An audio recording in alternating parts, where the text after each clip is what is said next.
So sings my soul. Praise my God of love and life. So sings my soul. The joy. Good morning, founders. You already know how happy I am to be anywhere, yes? But I was that way before that little something happened last week. It's not like I just discovered it, but it's funny how you can rediscover things. It's as if for the first time. Kind of a Buddhist concept. You come to life as if for the first time. Everything you do, you see and experience as if for the first time. So, my subject this morning is your better world is an attitude away. I'm fascinated by that wonderful Hebrew prophet Isaiah, as I'm sure most of you are, who you heard saying, "In the wilderness prepare the way for the Lord. Make straight in the desert a highway for our Lord God. Every valley shall be raised up, every mountain and hill shall be made low. The rough ground shall become level, and the rugged place a plain. And the glory of the Lord will be revealed, and all people will see it together." Over the years, I have found that if you're going to have a personal experience of the wisdom of Scripture, it is best to read it as poetry and not as prose.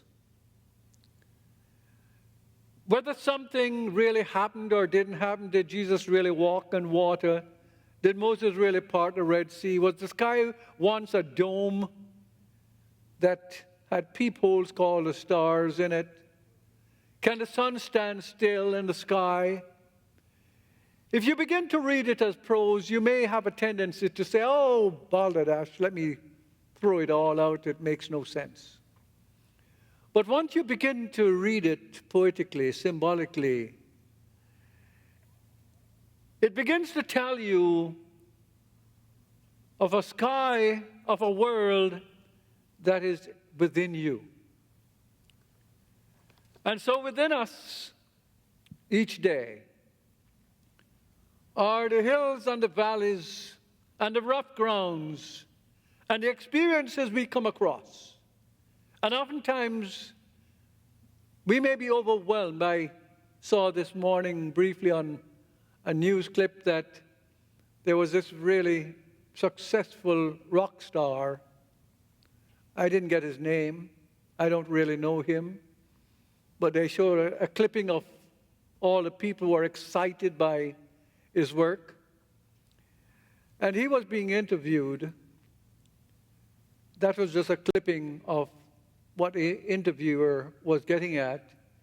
And the thing that he said is, there was a time when he felt that if he was validated by what is going on outside, he would really feel good about himself and who he was and his life.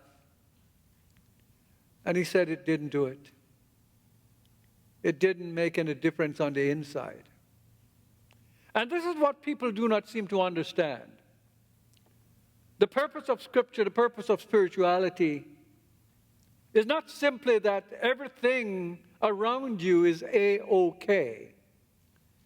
It's how, in spite of everything not being okay, that you can find a place within yourself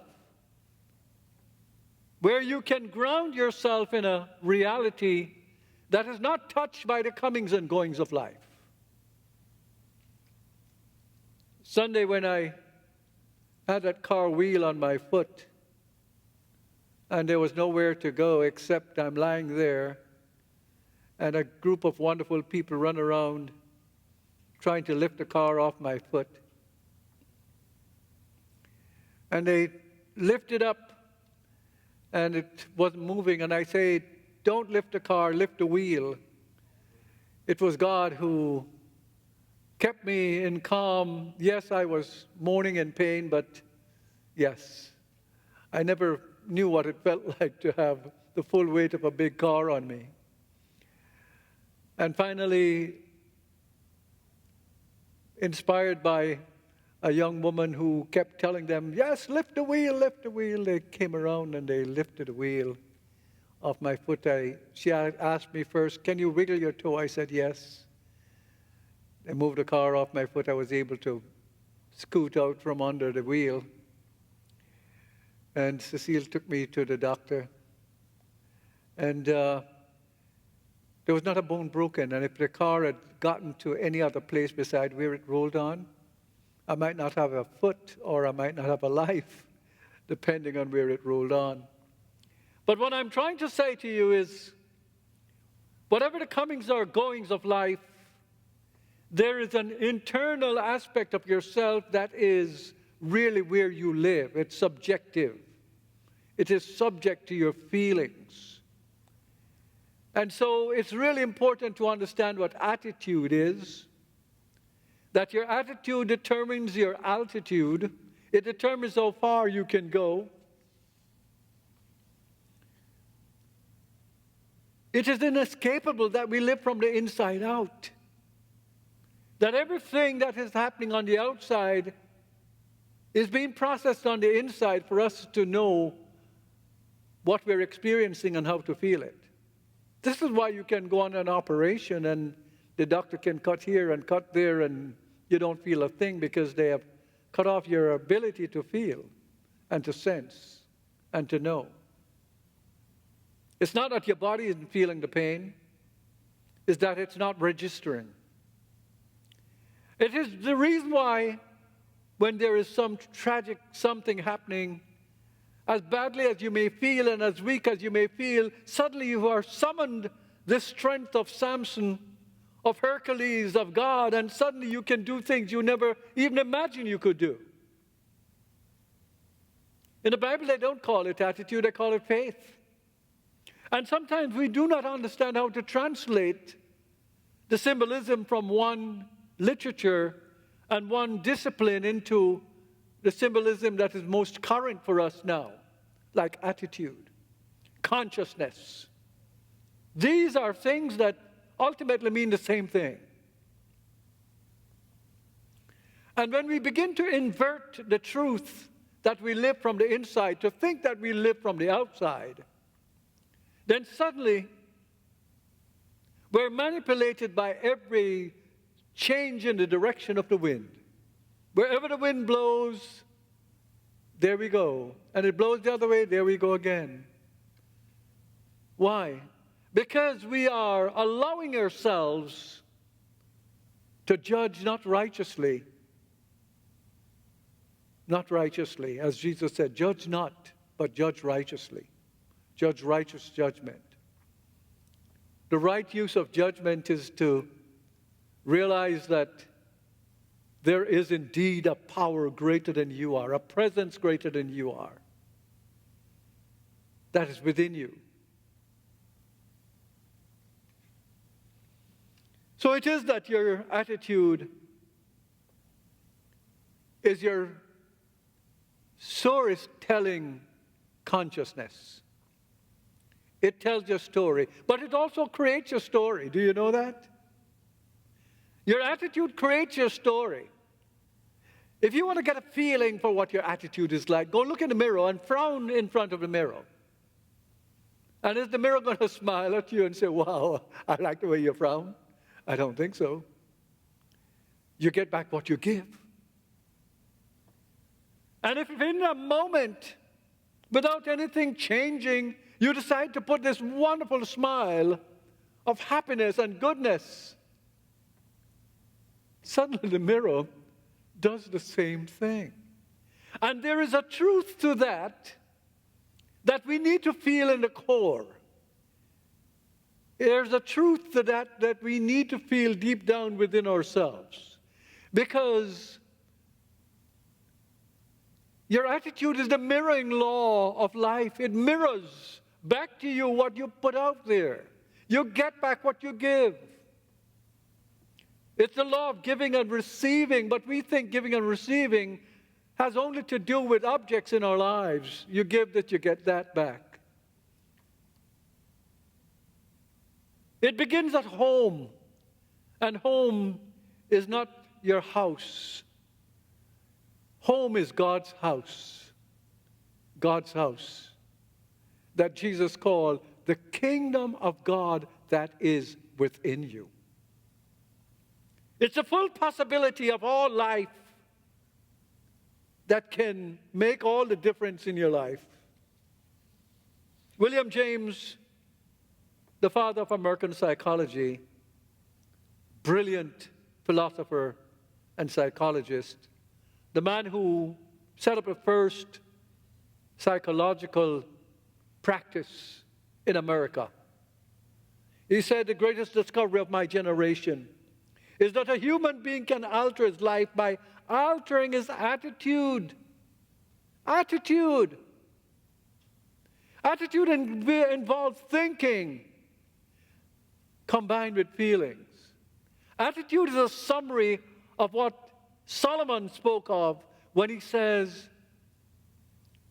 when he talks about, as a man thinketh in his heart. In other words, poetry that says, as your thought becomes your feeling, your subjective reality that is within you, you move into a new vista of experience for your life. And it's all on you. It's not on them or they or anything outside of you. Yes, there are circumstances. I'm not denying that. But a change doesn't begin until you begin to change. And you begin with the attitude. James continues to say, there's a law in psychology that if you form a picture in your mind of what you'd like to be and keep and hold that picture there long enough, you will soon become exactly what you have been thinking. It's no different from Holmes saying that when you think and you subjectify. I know Holmes doesn't like the idea of holding thoughts. But let's not quibble about language. It's the same thing. It's just two different languages to say the same thing. Whatever it is that you contemplate most will tend to be produced as your experience, as your life. So your thought will become your attitude. In Hebrews 11, 1 through 3, it says, now faith is the confidence of what we hope for, and the assurance of what we do not see. This is what the ancients were commended for. By faith we understand that the universe was formed at God's command, so that what is seen is not made out of what was visible. Why are they saying that? Are we there to be spectators of God and to cheer God on? Does God need our applause? No. They're saying that because the God power that Jesus made reference to in the kingdom of God is within us. And it's invisible. And the things that we will make, we don't make the flower, but we can know how to grow it. Begins with an understanding of invisible thoughts that are within you. And when you begin to see how all these stories are in some way talking about possibilities within you that you have left unexplored, you've walked through in ignorance with blinders on your eyes, you're like the people, all of us are like the people in the allegory of the cave that Plato talks about, where they see shadows on the wall and that's all they can see and they think shadows are reality. But once they begin to see what gives the shadow, they turn around and they see a fire behind them and so on and so forth. And they begin to have a greater appreciation of where the source of power comes from. And this is a transformative power, you know. And it's your power. But when you don't use it, You don't really lose it, but you may as well. You may as well, because you're thinking that you need to be saved by something outside of yourself. A good attitude is a transformational faith. That's what a good attitude is. We live a life that is an unbroken series of change. It's just change all the time. You've changed since you've been here. You've changed by what you've heard so far, the wonderful singing, the playing, the language, the feeling of each other's presence, this wonderful room that is filled with prayer for years. You may not know it, but all these things are having a wonderful impact upon you. And so we must understand that as we come through these unbroken series of change, our attitude is like our space clothes, like we have gone out in space. Like, fish have a certain form. They're clothed in a way that allows them to move through the water and live there. Birds are clothed in a way that allow them to fly. An attitude is our clothes that allow us to deal with the streams of changes of life. And sometimes they're not so good, and sometimes they're very good. But that's what experience comes from. Experience is not just about the good. The experience is that despite the good and the bad, you know how to find that centered spot, that immovable spot where God is present, and where God's presence is your presence. And where sometimes we don't feel good, as much of this week, myself and Cecile weren't feeling that good. And one day to the next, the feeling meanders to, gee, do I need to go back to the hospital or something like that? But anyway, we didn't. And the feeling goes, well, are you going to be able to come to Sunday service? Well, it got to Wednesday service before Sunday service on Zoom. So I'm telling you, my friend, the prayer work is the work you do that Isaiah referred to when he talks about the wilderness, to prepare a way for the Lord, make straight a place in the desert. When he talks about every valley shall be raised up. In other words, it's like having gone to a new country and you have to begin to level the ground so you can build a house. The place doesn't come all formed just ready for you. You have to do what has to be done.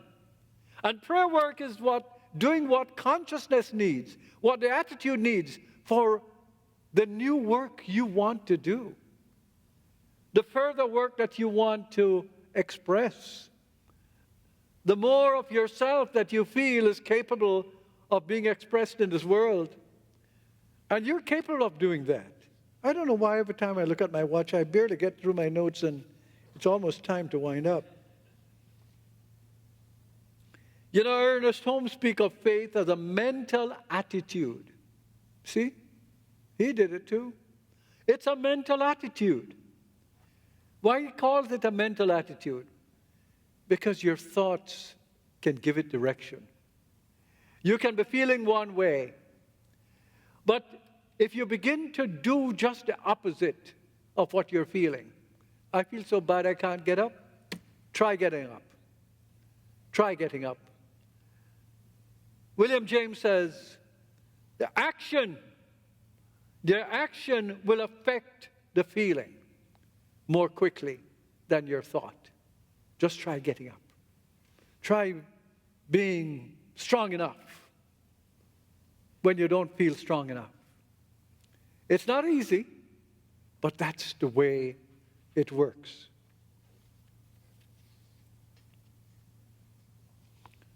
A good attitude makes you learn from your mistakes. You know, positive people make mistakes. I know in our field we don't like to say anybody make mistakes. There are no mistakes, we say. If you want to say that, that's fine. If there are no mistakes, are there any successes? Can you have successes without mistakes? Can you have successes without failures? Can you, we call them challenges. I'm fine. What I'm saying is, you're not a failure because something fails. An event may fail. But that's the nature of the journey. The journey is one of discovery. The journey is one of becoming, to go where you have never been before. There's no roadmap.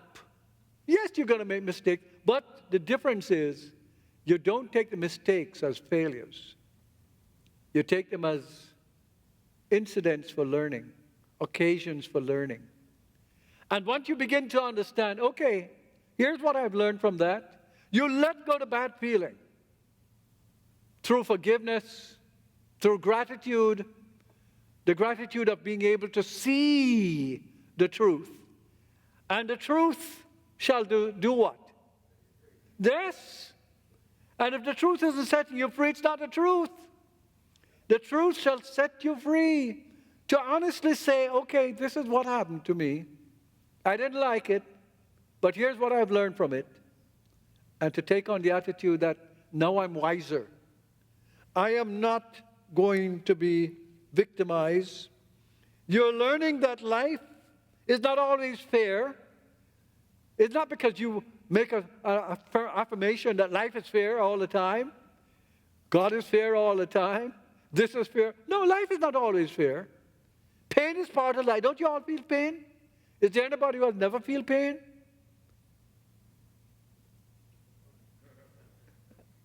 Well, I'm feeling some pain right now. So I don't know about you, but I know about me. But it's all right. It's the business of being alive. I can feel joy. I can feel how grateful I am to have you all here. Yes, the church isn't filled with people. Does that stop me from coming here with the best I can be? No! It never will. It never will. Because it's not dependent on that. It's dependent on me understanding that I'm here to do the best I can. That's what you're here for too. To do the best you can at all the time. And the best is not the same way all the time. A good attitude reduces stress. Let me tell you some of the things that stress causes. Stroke, high blood pressure, type 2 diabetes, depression, anxiety, and many types of cancer, arthritis and falls. Doesn't it make sense? Doesn't it make sense to understand that the space suit? Paul had the same idea, he didn't call it attitude. He says, put on the clothing of Christ. The new man. That's how Paul looked at it. I call it attitude. I say, realize there's a God attitude that you can have, which is not, I am better than you. It means, I'm bringing to life the best I can bring to life. I'm bringing to life my happiness, my joy, my gratitude, that wow, just to be is a blessing, just to live is holy. And so it is. God bless.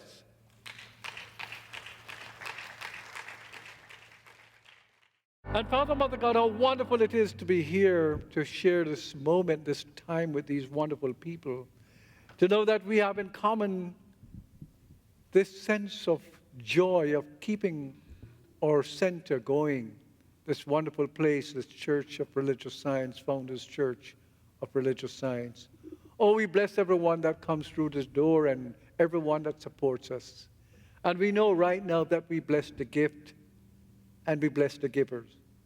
And we dedicate the gift to the truth that set us free. And so it is. Thank you. Amen. I want to tell you guys something. When I went to see the doctor on Sunday, urgent care or whatever care they call it, instant cure. It wasn't that instant. But, they had to take x-rays. They had to take x-rays to see what was broken, right? So, of course, they took x-rays of my ankle where the wheel had sat for probably 5 minutes or so, and no bone broken. My shoulders was messed up. This shoulder was messed up. This hand could raise. This hand could only raise if this other hand raised it, It's a long story. I've been avoiding the story, but I'm just trying to give you the experience. But look at this hand now. You see this hand now? It could not get up there. I had to do this, and with lots of pain. The doctor couldn't get up. I couldn't get up. But look at it now. Yeah. Huh? I tell you, we gotta keep the faith, and we have to realize that if that car had gone on any other bone, my bones would be broken. If it had gone lower on my foot, all my toes would be broken. It got to the only single place where the bone is so hard from all the marathons I used to run. Well, I'm kidding, but yeah, I used to run marathons. It got to the only place where it could stay without cracking me up. And I'm grateful. And my only regret is that Cecilia had to bear all this stuff and during and after and so on. But we're here, and she hasn't been feeling that great herself, but keep her in your prayer. She has been really my lifesaver. So, my friends, I want to tell you that as I leave for vacation, I leave with you in my heart. And I just know that, hey, let's hang in there. Yes, I know things have been slow, but somehow or other, God has kept us going. So don't give up the faith, and there are too few of you now to be taking vacation when I take vacation. Come out and support your church, okay? They're good speakers. Alvin is one of them. He's sitting right back there. He's going to be doing some speaking. And Alvin is one of our best teachers.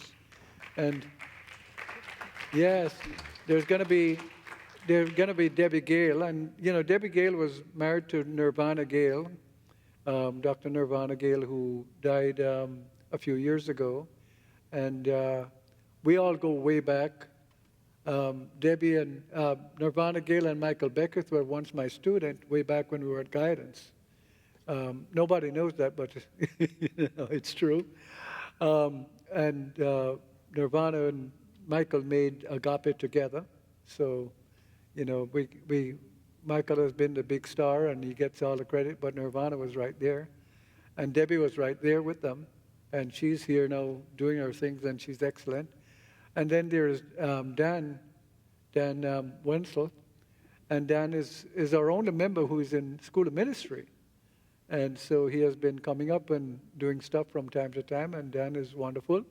So come out and remember now, it's not Arthur Chang's church, it's our church. Founders is our church. It might have been Hornaday's church. I have never seen it as my church. It's our church. I'm our kind of person. I'm a we kind of person. And we're the we right now. So I'm depending on thee to be we when I'm gone. Does that, and Michael, your guest, welcome. You want to say who she is? Karen, welcome, Karen. Yes, I didn't mean to ignore you.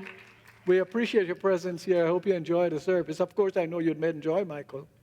I hope you enjoy the rest of the service too. Good. All right, let's feel the presence now. Can we? Shall we?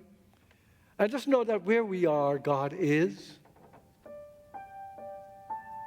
And as we come to this sacred moment, let us bloom the way this beautiful rose that is contributed by Pat Gentry each Sunday blooms. And just know that right where we are is not a fragment of God. It's not a proportion of God. It's not half of God. All of God is there. There's not a spot where God is not. And so the sacred presence doesn't flee away from us just because we have done something that is unworthy of it. It does appear in us because it is worthy of us. And so we come with our hearts open, knowing that as we come into a sense that all is one and one is all, that all the people, all the so-called, the silly so-called races, which is really one species of many different colors, move into the world, we realize we are all related. Everything in this universe is related to everything else in the universe, no matter how far-flung it is. And so we're grateful for the invisible particles that have a sense of consciousness that science tells us that we have arisen from. The Bible tells us God created us. However the story goes, we're here. We're here. And that presence in the universe is God. And we feel that source now as our source. And we feel it in the sense of healing. Whatever hurts, whether it's psychological or physical, whether it's relational, whether it's the flow of wealth, to know that it is God's great pleasure to give us the kingdom. And it is ours to accept it. And we accept it in this moment. I speak my word of blessing for all our musicians here. And for Quinton Denard, who had a little setback, our drummer. I speak a word of gratitude for Jennifer for all the work that she does.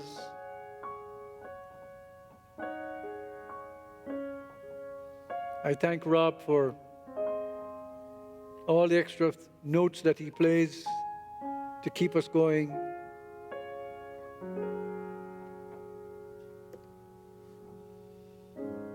Oh, I know that God is blessing every single one, the ushers. I'm blessing the intention of all who will be celebrating with me downstairs after the service. And I'm thanking God in advance for all of you who will come out and bring your friends to support our August month at Founders. Let us do this because we're doing it our way. Our way. And knowing that we're infinitely blessed, I speak the word now for a country, for a government, for the peoples of the world, for Ukraine, for Russia, for China, for Iraq, for Iran, for all these people that needs to feel a sense of calm, for the people who feel that religions need to take over the country. I speak my word for them to feel a deeper peace and allow freedom to be what it needs to be. And knowing that this is good, I say, thank you, Father, Mother, God, and together let us affirm, and so it is. Please stand for the benediction.